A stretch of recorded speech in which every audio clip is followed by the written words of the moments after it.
Hello, sons and daughters of my mothers.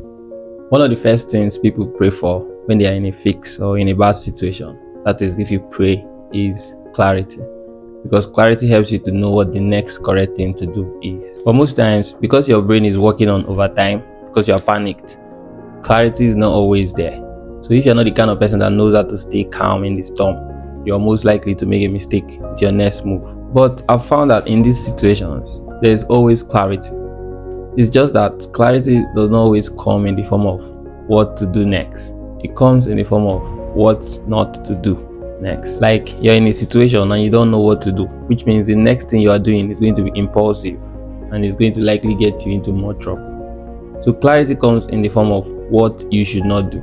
When you're in a bad situation, you might not always know what to do, but you definitely always know what you should not do. This is an important key to problem solving.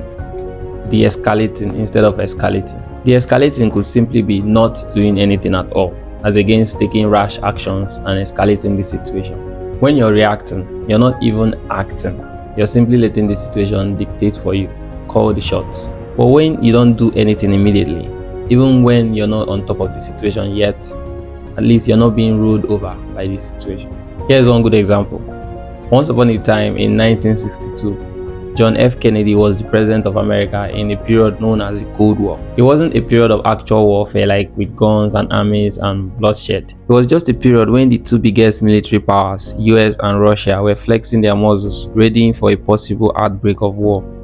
So within this period, the war was fought diplomatically and strategically, everyone trying to position their armies around the world, build more nuclear warheads, and lobby other countries. So one morning, Americans woke up to find out that Russia had sent a warship to Cuba. Having the Russians that close was unacceptable, of course, and the American leadership panicked, viewed it as an act of war.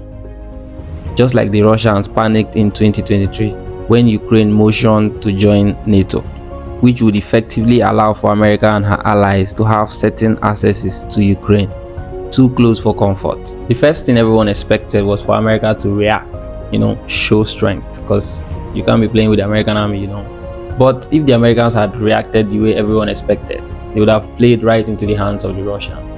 It's like in a game of chess, your opponent makes a move with the intention of drawing you into a move that he already anticipates. Then once you make that move, he makes the next one and takes out your queen. Or like in a boxing fight, your opponent makes a feinting move to the right, expecting you to fall for it and make a move, opening you up for attack and destruction from the left. Anyways, the problem in this instance was that no one would have actually won that war, because tada, it would have been a nuclear war, and no one would win a nuclear war with the amount of nuclear weaponry in the world right now. Everyone would just be gone. Even the parts of the world that didn't know there was a war in the first place, everyone gone in a whiff of smoke. So what did Kennedy do? He hesitated.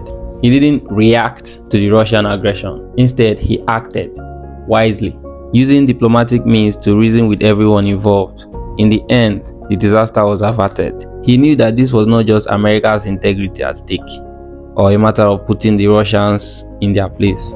It was more than that. It was about the future of the whole world. This is another aspect of decision making or problem solving. Realizing your actions will have far-reaching consequences and not just an answer in the immediate sense. If you're someone that thinks of actions in terms of the big picture, you are less likely to act rashly. There are so many ways to look at this idea. Let's say you are caught in a web or net. Your first instinct is to thrash around widely and try to get out. But the more you move, the more you get entangled. So even though you don't know what next to do to get out, at least you know what not to do, which is thrash around. A hiker once lost his way in the Sahara Desert. You know how huge the Sahara is. He panicked and started running around faster, trying to find a way out before his rations finished. But he found out he was just moving in a circle. Thankfully, he realized this.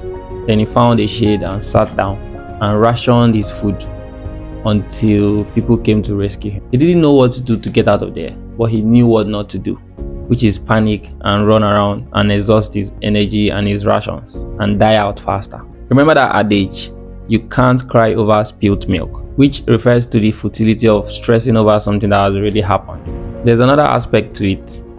If milk spills, not just have you done an irreversible damage, but that milk on the floor can become a weapon fashioned against you, depending on your action or your reaction. If you panic and try to move around too quickly, You might slip on the milk, fall down, and hit your head on the ground. We all have different levels of control and panic regulation, and we all definitely get into trouble once in a while.